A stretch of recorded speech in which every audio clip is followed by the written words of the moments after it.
So am I the only one who wants to retire before 65 around here? I don't know about you, but I do not want to work until I'm 65. Or at least I want to have the option to do so as opposed to not having that option and working until. And when I say that, I often get pushback, mostly from older folks, you're not going to get bored. Me get bored? You must not know my life. And the answer is no. I feel like there's so much to do. Whatever purpose that you have in life, you'll find that purpose. Like, you don't have to work until you're 65.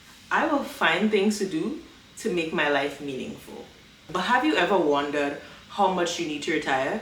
Is it 5 million? Is it 1 million? Or can you get by with way less? That might be the case. Well, today I'm breaking it down just in a simple way. No complicated charts, even a teenager can understand. So if you want to retire comfortably without guessing, stick around.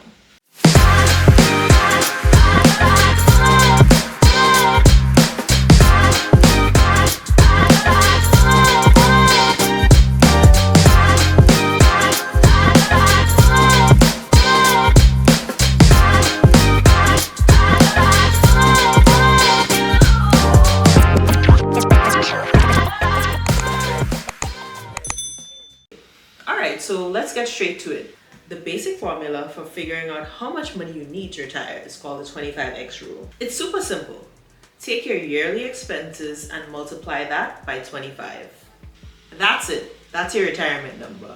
For example, if you spend $40,000 per year, then 40,000 times 25 is equal $1 million.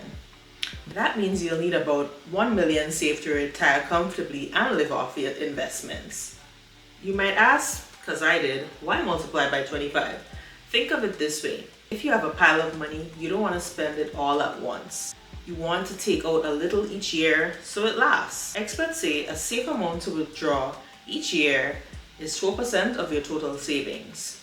So if you have 1 million, 4% of that is 40,000 per year, which is enough if that's what you would spend. So I got this quick pic from TikTok just to give you guys a visual. So at the top it says simply multiply your annual expenses by 25 to find your FIRE number. And FIRE in itself just means financial independence, retire early. So in the first column we have our yearly expenses, which I mentioned previously, and next to that we have our retirement number, the FIRE number. We also have on this chart how much you need to invest per month to reach that FIRE number in X amount of years. The numbers might be a little off, but for all intents and purposes of this video, you get the gist of it anyway. So you can see how much you need on a 10-year scale, 20-year scale, 30-year scale, based on your FIRE number, your expenses, and things like that. So does it mean you'll run out of money in 25 years? No. As long as your investments continue to grow, it can last indefinitely or even increase over time. Some retirees who follow this rule actually never run out of money and they are able to pass on generational wealth. And also you're thinking about inflation too. Prices go up over time, right?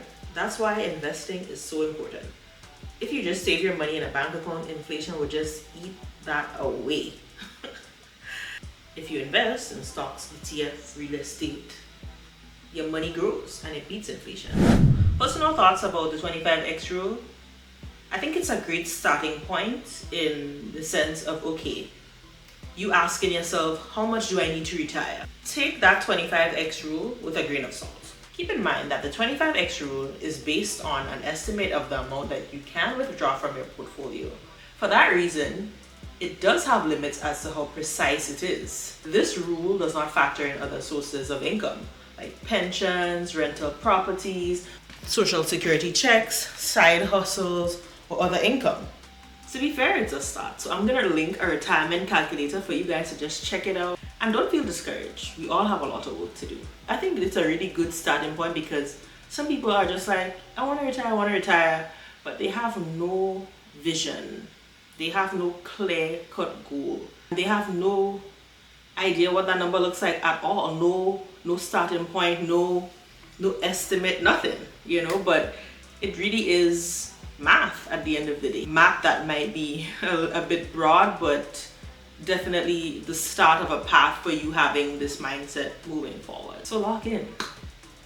So if you learned something this episode, hit that like button, share with your friends, share with your fam, subscribe, comment, and I'll see you guys in the next episode.